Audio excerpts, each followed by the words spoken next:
"Don't go near him," the man said, and the way he said it wasn't a warning, it was a wall. Sergeant First Class Donovan Hale stood at the intake counter of the Millbrook Animal Hospital with 72 pounds of Belgian Malinois at the end of a tactical leash, and he looked at the room the way soldiers look at rooms they don't trust. Shoulders squared, jaw locked, eyes cataloging exits. The dog, a brindle male with a muzzle scar that ran from his left cheek to the corner of his lip, stood perfectly still beside him, matching his handler's stillness the way mirrors match light. It was a Tuesday morning in February, 6:47 a.m. The clinic didn't technically open until 7, but the staff had learned months ago that Sergeant Hale didn't operate on civilian schedules. Norah Vance, no relation to the others who shared her surname, she always had to clarify, had been at the clinic since 5:30. That was normal for her. She came in early because the animals were quieter before the world got loud, and because the overnight tech, a sweet kid named Pablo, got anxious if he had to hand off by himself. She'd been changing the IV line on a border collie, recovering from a bowel resection, when she heard the front door, heard the counter bell, and heard Dr. M. Caulfield say politely and very carefully, "Good morning, Sergeant. We'll be right with you." Norah dried her hands and came out of the back. She almost didn't register the man first. It was the dog that hit her, the way he stood, so controlled, so precise, like something wound tight enough to shatter. She'd seen dogs carry tension before. She'd worked with strays fresh off the street, with abuse cases that flinched at the sound of a dropped pen. But this dog wasn't flinching. He wasn't cowering. He was holding. There's a difference, and it took years of doing this work before Norah could name it. Flinching is fear you can't contain. Holding is fear you've learned to compress into something that looks like obedience. "Norah, doctor." Caulfield appeared at her elbow and lowered her voice. "His name's Kodiak. Belgian Malinois, 8 years old, retired military working dog. He's been in 3 times in the past 4 months. Hale brings him in. No other handlers." The chart notes say, she flipped open the tablet. "Do not attempt physical examination without handler present. Do not approach the animal without verbal clearance from handler." And she paused. "Do not attempt to make direct eye contact with the animal in an unsolicited manner." Norah looked at the dog again. He was looking at the wall, not at anyone. "What's wrong with him today?"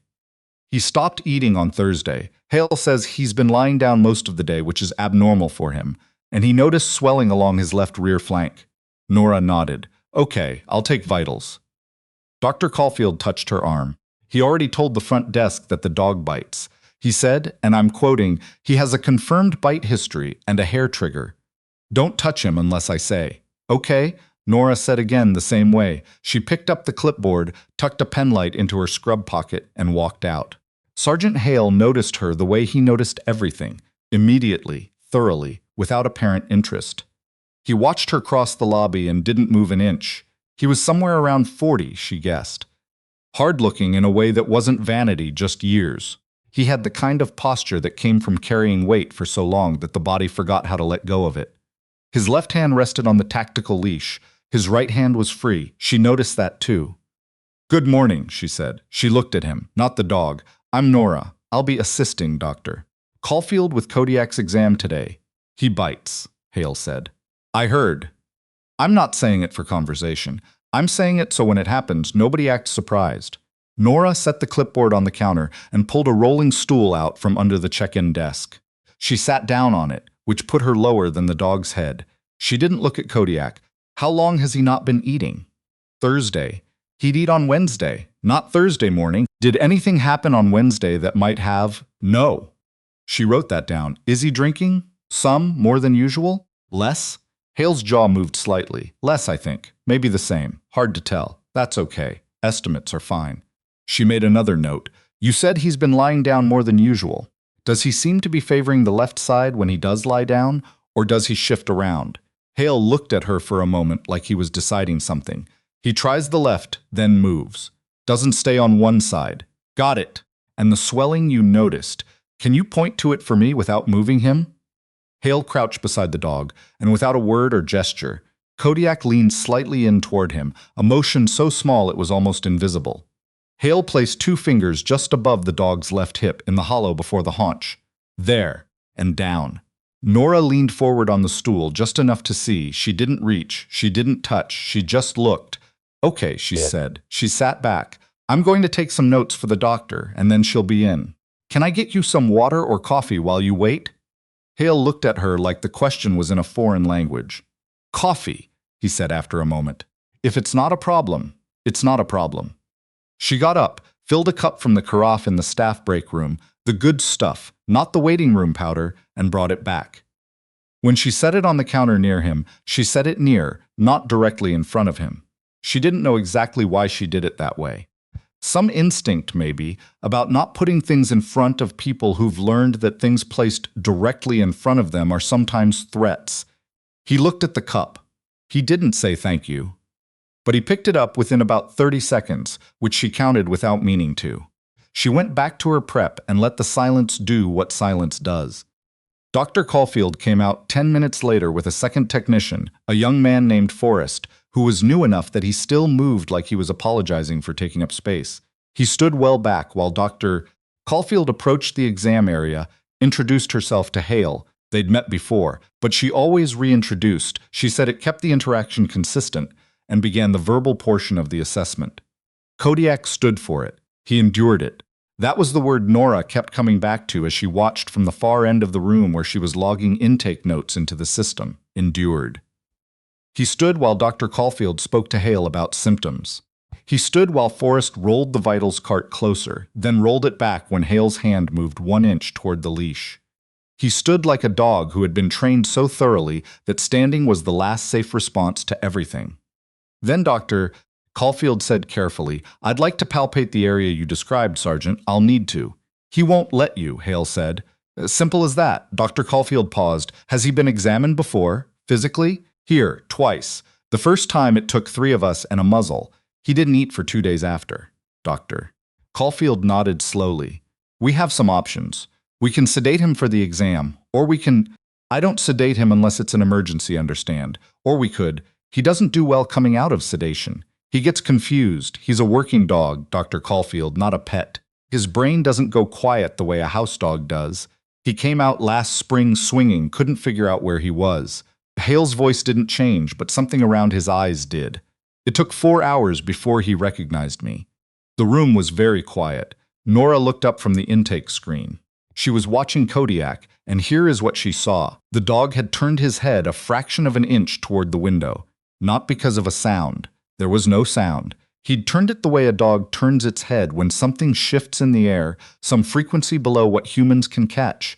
His ears were up. Not forward, not alert to a threat, just up. She was already moving before she made a decision to move. She crossed the room slowly, not toward Hale, not toward the counter, but toward the open floor space about 6 feet from where Kodiak stood. She sat down, on the floor. Cross-legged, the way she used to sit in the kennel runs when she was doing her undergrad practicum and a dog was too scared to come to her. Hale turned and stared at her. What are you doing? He said. Not a question, more like someone identifying an anomaly. Just sitting, she said. I told everyone not to approach him. I'm not approaching him. I'm sitting 6 feet away from him on the floor of a waiting room. She glanced up, just briefly. He can leave if he wants. So can you. The silence that followed was not comfortable. Hale's hand tightened on the leash by 1 degree. She could see his knuckles whiten. But Kodiak had turned his head again. Now he was looking at her. Not the way trained dogs look at handlers. Not for commands. Not for cues.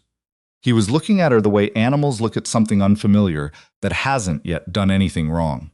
Norah kept her eyes down. She had her hands loose in her lap. She was breathing slow and even, making herself be slow and even, which was harder than it looked because her heart was doing something a little irregular under her ribs. She was aware that Hale was still watching her, that Dr. Caulfield had gone very still, that Forrest had taken 1 small step back as though trying to become part of the wall.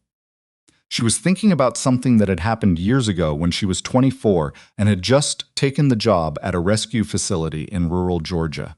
There had been a dog there, a shepherd mix named, well, they'd called him nothing for weeks, because none of the names stuck because he wouldn't respond to anything, wouldn't acknowledge that language existed. He'd been found in a drainage culvert 11 miles from the nearest highway. She'd been told not to try with him. She'd been told that some of them didn't come back. She'd sat outside his kennel, run every lunch break for 3 weeks before he finally stood up and walked to the chain link and put his nose against it. That dog's name, eventually, was Harvey. He'd been adopted by a retired mail carrier in Savannah who sent them a Christmas card every year with a photo of Harvey sleeping on the foot of the man's bed.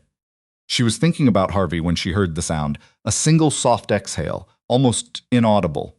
She looked up. Kodiak had taken 2 steps toward her, just 2. He'd stopped with his front paws at the edge of the tile 4 feet away, and he was looking at her with his head lowered slightly, his ears rotated forward now in a different way, curious, not wary. His tail hadn't moved. But his muzzle was extended just the faintest degree, like he was trying to catch her smell without committing to anything. Hale said her name. Well, he said nurse, sharply, as warning. I hear you, she said quietly. He's not, I know. She kept her voice low and even. I'm not going to touch him. I'm just going to let him decide. He's a military working dog. He doesn't, Sergeant. She said it gently, not challengingly. I know he's a military working dog. I'm not trying to override his training. I'm just giving him a minute to exist outside of it. Another silence. Longer than the last one. And then Kodiak took the last 2 steps, closed the distance, and put his nose against her knee. She didn't move. He pressed a little harder, sniffed along the fold of her scrub pants, moved up to her wrist. She turned her palm up slowly, and he sniffed that too, her palm, then the inside of her wrist. Then he lifted his head and looked at her face from about 8 inches away with eyes that were amber and very, very tired. She let him look. He lowered his head again and pressed the flat of his skull against her palm. She heard from somewhere behind her a sound she couldn't immediately categorize, a single sharp exhalation, like someone had been punched lightly in the sternum. She turned, just slightly, and saw Donovan Hale standing with his coffee cup still in one hand and the leash slack in the other, and the expression on his face was something she'd never seen on a person's face in a veterinary clinic before. It was not the polished hardness from earlier. It was something underneath the hardness that the hardness usually covered. He was staring at his dog. He hasn't done that, Hale said, and then stopped. He tried again. He hasn't chosen to do that, with anyone, in 2 years. Norah said nothing for a moment. She kept her hand still where Kodiak had pressed it. What happened 2 years ago, she asked. Hale sat down on the waiting room bench like someone had quietly removed the bones from his legs. His partner, he said. His first handler. She died. He looked at the floor. Line of duty. Kodiak was there. He stopped. He's been back stateside for 2 years and he's been functional. He does what he's trained to do. But he doesn't. He's been careful. He doesn't put his head on anyone. Norah looked at Kodiak. Kodiak was still leaning against her, eyes half closed. He's not a broken dog, she said. No, he's a dog who's been careful because careful kept him safe. Hale looked at her. Yeah, he's still in there. I know he is. His voice had a raw edge to it. I've known he was. He looked away. Some mornings it's hard to prove, Doctor. Caulfield conducted the full physical examination 20 minutes later, with Kodiak on the table and Norah standing at his head, her hand resting on his neck. He trembled twice. Once when Caulfield pressed along the swollen flank, once when she used the light to check his eyes. But he didn't snap. He didn't lunge. He stayed because Norah was there, and when he trembled she hummed something low and tuneless that she always did with frightened animals. Not a song, just to sound, and both times he stopped trembling before she finished. The diagnosis came an hour later. There was a grade 2 splenic mass. Not cancer, not yet, but something that needed watching. There was also moderate joint inflammation in his left hip, consistent with the physical demands of his service years, and a mild secondary infection along the surgical scar on his muzzle that had gone undetected because he hadn't let anyone close enough to find it. Dr.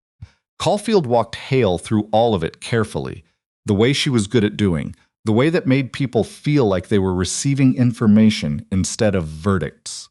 Hale sat through all of it without moving, asking 1 or 2 precise, specific questions at each point, the kind of questions that tell you a person has been paying close attention for a long time.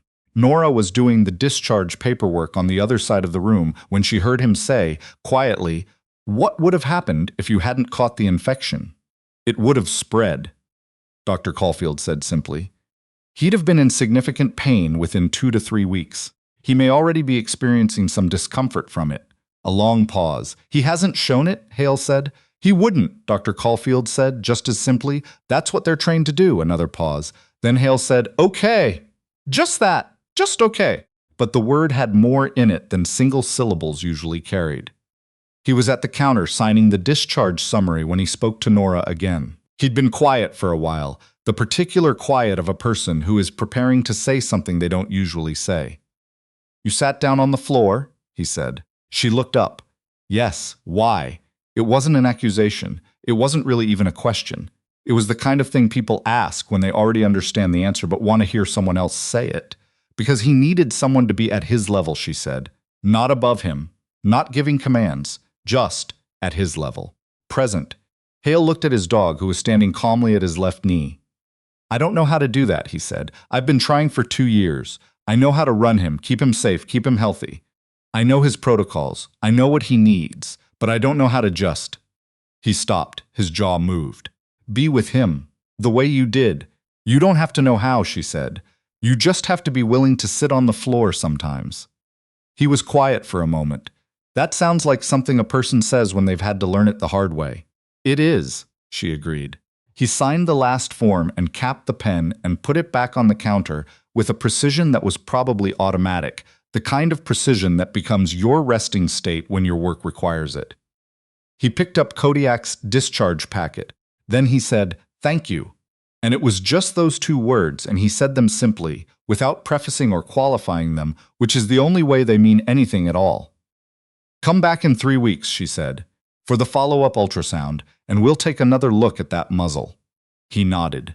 At the door, he stopped. Kodiak sat automatically when he stopped. Perfect positioning, left heel. Norah, he said. She looked up. He doesn't give that away, Hale said. What he gave you this morning, he doesn't. He stopped again. Something moved across his face, something that looked like it had been behind the glass for a long time. Whatever you did, thank you for doing it. She didn't say you're welcome. She didn't say it was nothing. She didn't fill the space with the usual sounds people make to minimize the weight of things. She said, "He's a good dog, Sergeant," and Hale, for the first time since she'd met him 2 hours ago, looked something other than guarded. He said, "Yeah, he's the best dog I've ever known." They left. The lobby was quiet for a moment afterward. The specific quiet that settles after something significant has taken place in a room that doesn't usually hold significance. Forrest was standing near the cart with his mouth slightly open. Dr. Caulfield had her tablet in her hand but wasn't looking at it. "How did you do that?" Forrest asked. Norah picked up her clipboard and started toward the back. "Do what?" "With the dog. How did you know he'd come to you?" She thought about it for a second, the real honest answer, not the professional one. "I didn't know," she said. "I just figured I had nothing to lose by sitting down." She went back to the border collie with the recovering bowel resection, changed the IV bag, checked the sutures, sat for a few minutes with her hand on his side while he slept.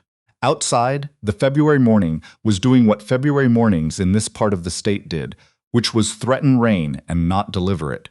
The parking lot was empty where Hale's truck had been. She thought about what he'd said. He doesn't give that away. She thought about Kodiak's amber eyes, up close, how tired they were, how tired and still present, how those 2 things could exist together in a creature.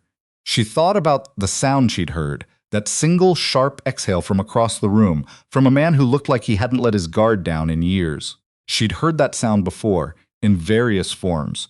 She'd heard it from spouses sitting in waiting rooms, from adult children who'd flown in from other states, from people receiving news that was either better than expected or worse. It was the sound of something held for a very long time suddenly having somewhere to land. You couldn't plan for moments like that. You couldn't manufacture them. You could only be available for them, and that meant showing up, and sitting down, and keeping your hands open, and waiting for the animal. The dog, the person, sometimes both, to decide whether you were worth trusting. 3 weeks later, Sergeant Donovan Hale was back at 7 a.m. He brought Kodiak. He also, without saying anything about it, brought 2 cups of coffee from the place down the block. The good place, the one that people in this town usually only discovered if someone local told them about it. He set one on the counter near Norah, not in front of her. Near her. She looked at it. Then she looked at him. He wasn't smiling exactly, but the wall had a door in it now, and it was open just a crack, and that was enough. She picked up the coffee. "Good morning, Sergeant," she said. Kodiak leaned against her knee and stayed.